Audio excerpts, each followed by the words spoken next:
भगवान शंकर का संवाद कर रहे। 4 निशानी मेरे भगवान शंकर ने तुमको दे दी प्राप्त करने की। 4 शंकर भगवान से मिलने की 4 निशानियां सामने आती हैं। जब आप शिव महापुराण की कथा सुनते रहते हो, शिव जी के मंदिर जाते, 1 लोटा जल चढ़ाते, शंकर का भजन करते करते साल निकलते चले गए। साल। 4 निशानी मेरे भगवान शंकर ने तुमको दे दी प्राप्त करने की।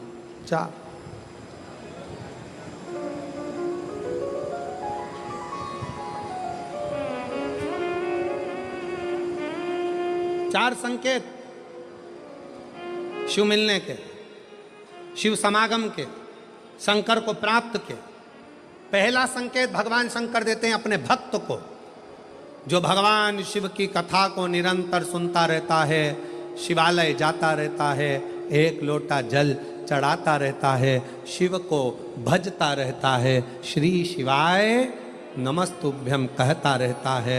उसको पहला संकेत भगवान शंकर देते हैं अपने मिलन का, उसको स्वप्न में दर्शन देते हैं। जब भगवान शंकर का दर्शन बार बार स्वप्न में होने लगे, समझ लेना कि तुमने पहली परीक्षा पास कर ली, तुम दूसरी क्लास में पहुंच रहे। दूसरी क्लास। शिव जी से मिलने के 4 संकेत मेरे भगवान शंकर दे देते। पहला संकेत कौन सा है? जम के उत्तर दो। शंकर भगवान जम के बोलो, काय में आने लगे? सपने। और रात शाम, वो कहते ना, रात शाम सपने में आए। वो कहते रात शिव सपने में आए, बोले मेरे सपने में आए। और गंगा बहा गए, गंगा बहा गए। भगवान शिव जब स्वप्न में दिखने लगे, स्वप्न में आने लगे, स्वप्न में दिखने लगे, समझ लेना तुम्हारी पहली परीक्षा पास हो गई और तुम आगे बढ़ गए। आगे। अब शिव तुम्हारे करीब में आ रहे हैं। दूसरा संकेत भगवान शंकर देते हैं शिव महापुराण की कथा सुनने वालों को।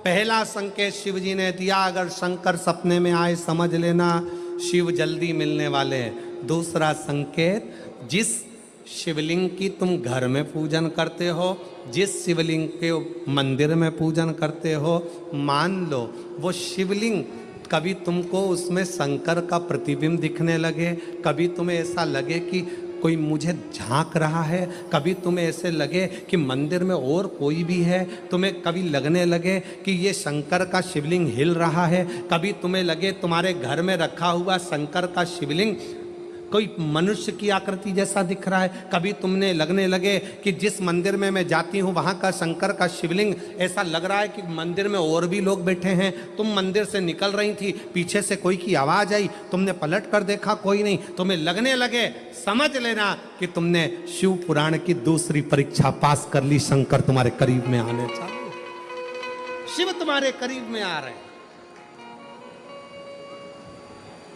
करीब। और शिव महापुराण की तीसरी परीक्षा, शंकर संकेत देते हैं मिलन का संकेत। पहला संकेत स्वप्न, दूसरा संकेत अपने इष्ट मूर्ति का हलचल, और तीसरा संकेत जब आप कुछ सोचो और वैसा कि वैसा ही तुम्हारे साथ 2 दिन या 5 दिन में हो जाए, समझ लेना कि तीसरा संकेत दे दिया, मतलब शंकर तुरंत मिलने वाला है।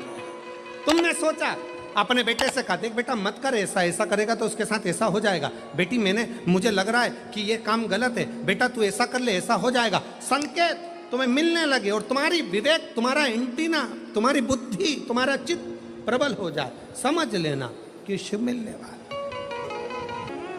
संकेत शिव।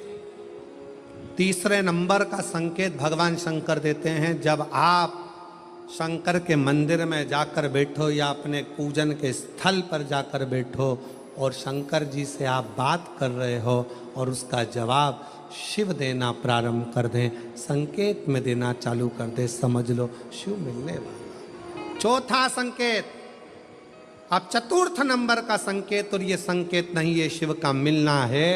जब ये 3 परीक्षा पास हो जाती है तो चौथे नंबर की परीक्षा पास करने की ज़रूरत नहीं पड़ती है। दुनिया के लोग कहते हैं कि भगवान आते हैं 2-4 घंटे रुकते हैं, सब झूठ है। भगवान एक क्षण के लिए आता है और तुम्हारे सामने आकर तुम्हारे सामने से निकल कर चले जाता है और तुम्हें महसूस करा देता है कि मैं तेरे सामने आया था और निकल कर चले गया, तो मुझे पहचान नहीं पाया। आता है, आए।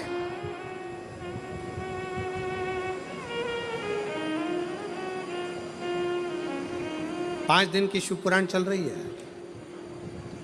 सुबह से लेकर रात तक, रात से लेकर सुबह तक, सुबह से लेकर रात तक 5 दिन की यह शिव पुराण कल विराम हो जाएगी। कल तक में तुमने 5 दिन जो सुबह भोजन से लेकर नाश्ते से लेकर रात को सोने तक और सोने से सुबह तक, सुबह से फिर रात तक जो क्रम करा, 5 दिन का क्रम उठाकर देखना। अगर तुमने दिल से पंडाल में शिव महापुराण की कथा सुनी है तो श्रवण करने वाले को एक क्षण के लिए शंकर का दर्शन होता जरूर है, भले वो किसी अंश रूप में हो, वो होगा। जब ये शिव का लोक है, शंकर का लोक है, तो जब हम हृदय से भगवान शिव को पुकारते हैं तो एक क्षण के लिए शिव आता जरूर है। श्री शिवाय नमस्तु। चित्तवृत्ति में वही समाहित हो, वही। कोई पुण्य का भागी नहीं है, सबके सिर पर पाप की गठरिया। पार्वती, अमरनाथ की गुफा में भगवान शंकर कहते हैं, संसार सागर में कलयुग में आपका जन्म हुआ है तो मस्तक पर पाप की गठरिया भरी पड़ी है। कोई तुमसे कहे कि हमारा श्राप लग जाएगा, बद्दुआ लग जाएगी, ये लग जाएगा, वो लग जाएगा, दुनिया के लोग तुम्हें डराएंगे, धमकाएंगे। डरने की जरूरत नहीं है। संसार सागर में कोई दूध का धुला हुआ नहीं है। शिव पार्वती से कहते हैं, संसार में वही श्रेष्ठ है जो शिव की आराधना में डूबा है और शंकर के मंत्र का स्मरण कर रहा है। पाप सबके माथे पर है। 4 स्थान पर हर व्यक्ति से पाप होता है।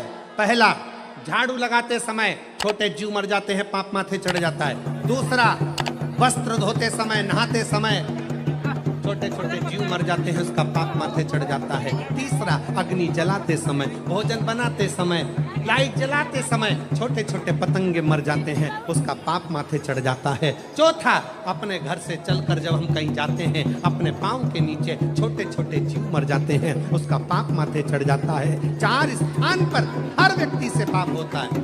प्रत्येक व्यक्ति के मस्तक पर पाप बंधा रहता है। पर सुन पार्वती, जो प्रतिदिन शिवालय में जाकर 1 लोटा जल शंकर को समर्पित करता है, वो धीरे धीरे पाप से मुक्त होकर मेरा अपना होते चले जाता है और वो संसार सागर से मुक्त हो जाता है। बहुत डराया गया संसार में, लोगों ने खूब डराया आप लोगों को। ऐसा मत करना, पाप लग जाएगा, ऐसा मत करना, पाप लग जाएगा, ये मत करना, पाप लग जाएगा, भगवान को ऐसे भोग लगा दिया, पाप लग जाएगा, भगवान को ऐसे जल चढ़ा दिया, पाप लग जाएगा, भगवान को ऐसा कर दिया, पाप लग जाएगा, भगवान को ऐसे प्रणाम कर लिया, पाप लग जाएगा। शिव महापुराण ने सब कुछ समाप्त कर दिया। शिव महापुराण ने तो एक ही बात कही कि बच्चा गंदे नाली में गिर जाए, बच्चा गंदे पानी में गिर जाए, बच्चा गंदे कीचड़ में गिर जाए, उसको कोई नहीं उठाएगा, कोई गले से नहीं लगाएगा। बच्चा कीचड़ में गिरा हुआ केवल एक माँ और एक बाप होते हैं जो कीचड़ में गिरे हुए बच्चे के कपड़े नहीं देखते, उसको गले से लगा लेते हैं। उसी तरह संसार में कितना भी पाप हो जाए, शंकर के मंदिर जाना मत छोड़ना, क्योंकि वो बाप ऐसा है कि तुम कितने भी पापी हो तो भी गले से लगाकर तुम्हें तार देगा, तो भी कोई तुमसे कहे पाप लगेगा, पाप लगेगा, शिव जी की भक्ति में, भजन में, स्मरण में उल्टा जपो, सुल्टा जपो, कैसे जपो, दिन में जपो, रात में जपो, शुद्ध में जपो, अशुद्ध में जपो, जैसे हो वैसे जपो। शंकर का नाम जपने वाले पर भगवान कृपा करता है।